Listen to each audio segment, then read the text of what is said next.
Chief Police Director Ricardo Marquez na walang puwang ang pamumulitika sa hanay ng pulisya kaugnay ng nalalapit na halalan. Narito ang ulat ni Alvin Baltazar.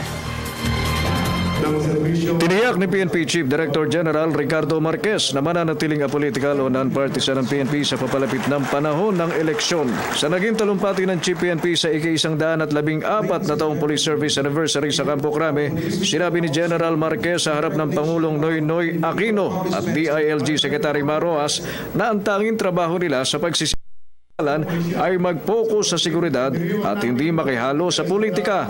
Tiniyak din ni Marquez sa publiko na malaya ang mga itong makapagpapahayag ng kanilang hatol sa darating na eleksyon ng walang anumang pangamba at takot mula sa alinmang grupo. With the national elections only several months away, we are back on our toes as we affirm our commitment to protect our democratic institution and ensure that our countrymen are able to exercise their right to vote without fear or violence and harassment from unscrupulous elements. We want to assure our countrymen that their national police force remains non-partisan as it focuses only on serving and protecting the community at all times.